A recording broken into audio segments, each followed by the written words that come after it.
Now, hii tutaangalia slide mbili, hapa zote ziko slide 21 lakini nataka tuangalia mbili na tuachane na hiyo, twende kitu kingine. Nataka tuangalie kitu inaitwa genetic correlation because it is also very important when you are breeding.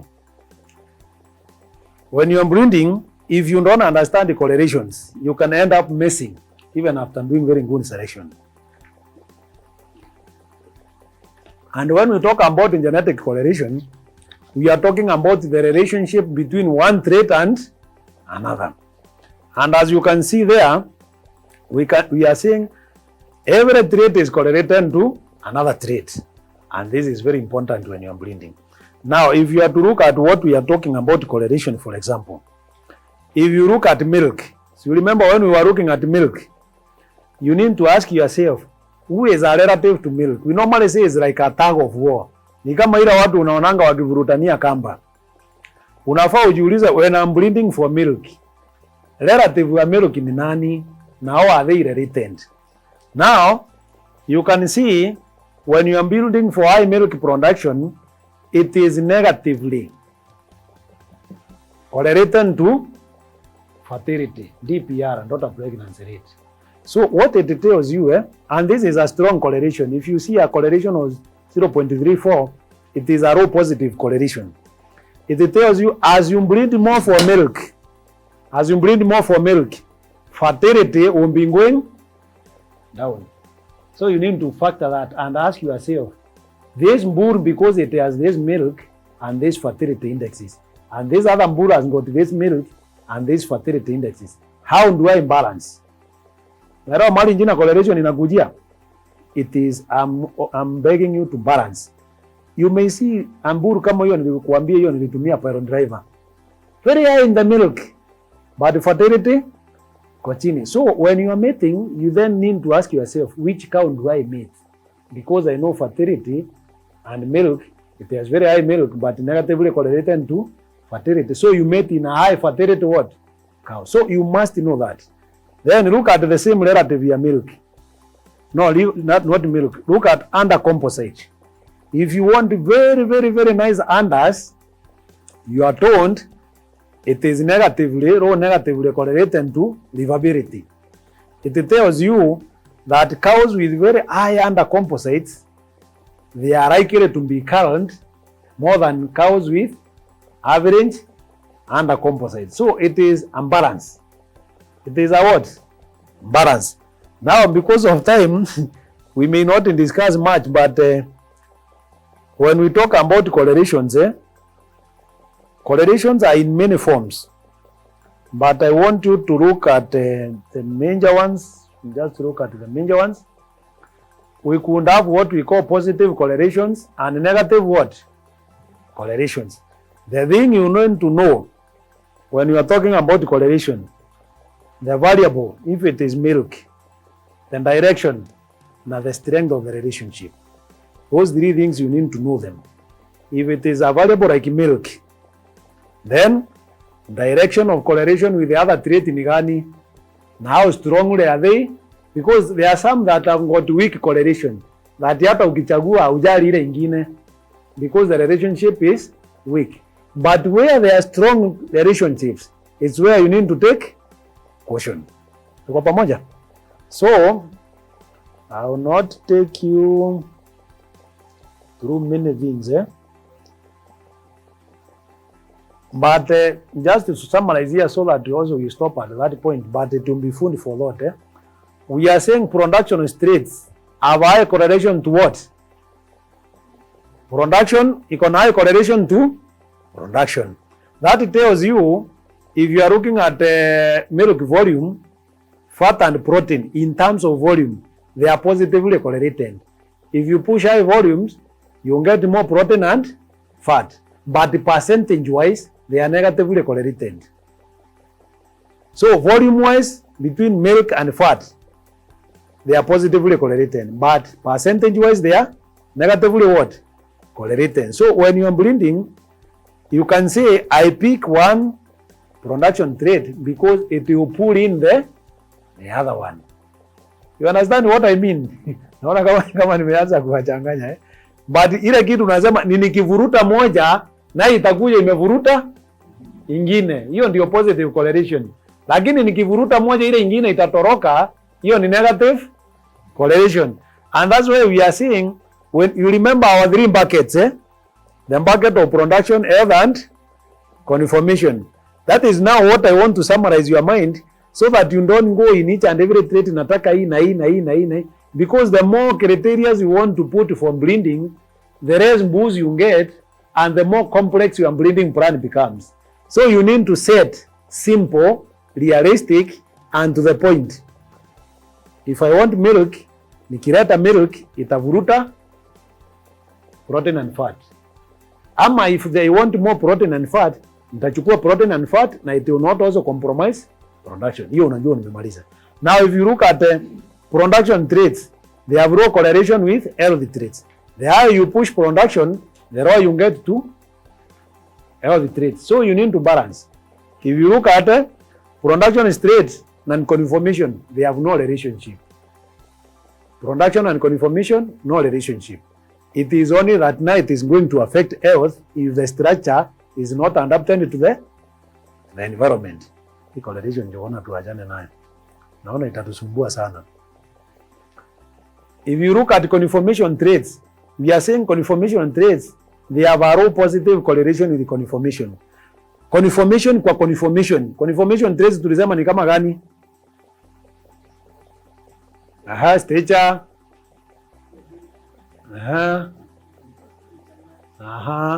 So it tells you you don't need to select for everything. Because like now if you go and select using under-composite traits combined, it tells you if you select one trait under-composite, yani ikiwa a composite, ukichukua hii composite moja italeta hizo zingine. So when I want to simplify your selection, you don't need to go to ati nataka ikue tall, nataka ikue strong, nataka all those. Enda kwa type trait, sema I'm picking this type trait, itavuruta hizo zingine izilete into the basket. You remember? So basically, I think this can be another topic for another day. Under composite, it has got a positive relationship with the structure, with the stature. So that means if you go selecting for very high under composite scores, it is going to push the stature up. If it pushes the stature up, what will happen to feet and legs? There won't be a problem. So you need to balance. Breeding is about balancing and knowing that relationship between one thing and the other. Hii correlation tuachie hapo ndio ona. Nadhani I just want you to go and jog your minds and read more about genetic correlation. Hiyo ni homework. Ndio ona wewe ndio tamaki. Watapita wote. Genetic correlation. Nadhani hiyo tunamalizia siku nyingine. Na ile ingine naambiwa niguze kidogo ni mambo ya fertility. Na fertility has got many things. Na pia hii hatuwezi maliza. Na pia nitaguza 1-2 things alafu kutoka hapo tuachie. Now, fertility. Why are we interested in fertility? It is because it will affect our breeding plan. If our cows are not fertile, hata tujaribu namna gani, genetic ingeni itakuwa chini. Because we said we want to shorten intercalving interval and at the same time we want to shorten the generation interval. You cannot shorten generation interval if your cows are not coming on it. You cannot have superior genetics if your cows are not coming on it. So I want to approach it in a general manner because of time, and just to put it in a nutshell, that fertility is key. And just as we saw in genetics, I told you that traits with a heritability of below 0.1, you may not change them using genetics, but you change them using management. Fertility is one index that you need to manage through management. Much of it, genetics will assist you, but much of it you need to manage it through management. Now, and fertility is determined by 3 things. 1, number of inseminations per conception. Number of inseminations per conception. Do you calculate in your forms? Huwa mna calculate? Kuna moja anasema hiyo. I want us to be calculating. If we are not calculating, if you have done 20 examinations for this month, how many cows have conceived? For next month, how many cows have conceived? Then calculate how many pregnancies are you getting. Are you spending on average 3 straws to get a pregnancy? Are you spending 4? Are you spending 1? Are you spending 2? Number of inseminations per conception. So what you look at, how many inseminations do I have over a certain period, and how many conceptions do I have? I used 50 straws. I got 20 conceptions. What is my number of inseminations per conception? 50 divided by 20, 200, 2.5.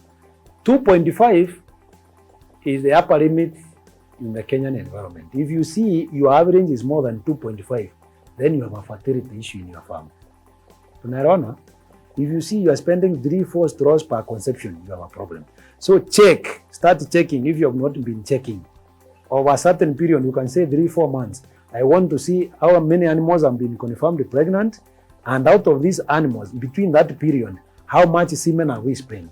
Number of inseminations per conception. It will determine whether your hand is fertile or not, whether your farm is fertile or not. 2, calving interval. We normally say we need a calf per year. So, if we miss like 16 days, a cow has not come on it, we are almost moving out of the remedy for 1 calf per year. So, check your calving interval. If it is a problem, you need to fix that.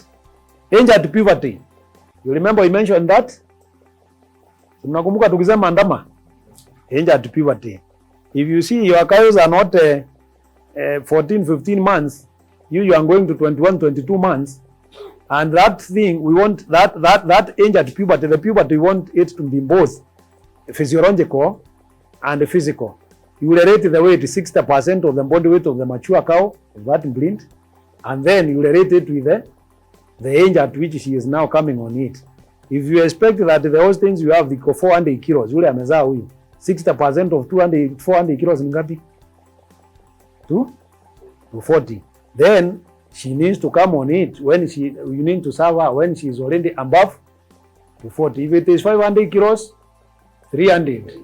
So you need to serve her when she is above 300 kilos, 14 to 15 months. So that one will also determine whether you get score of fertility or not. Sasa mimi hiyo topic pia siendelei nayo. Nataka nisikie maswali ya fertility, nijibu 1 2, kutoka hapo tufunge. Kuna mtu alikuwa ameniuliza swali pale, sijui yeye alikuwa anasema ng'ombe yake inakuja regularly on it lakini ishiki.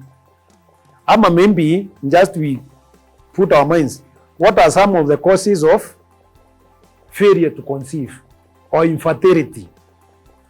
What are some of the causes ya kusema hapa kuna infertility? One ni nini ninaweza changia?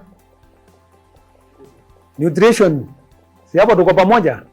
Yeah? Ama let me also put, hebu nisaidie kibao. Tumalize hii story mara moja. Tunazamanga fertility equals, ama ila tunaweza ita, if we want a conception, what are some of the factors? Kuna animal factors times human factors times environmental factors times semen factors. Unaona hiyo question? Tumesema animal factors times human factors times environmental factors times semen factors. Now, in any question where you are dealing with a multiplication, if there is a zero anywhere, what happens to that equation? It turns to be zero. That's what I wanted you to get.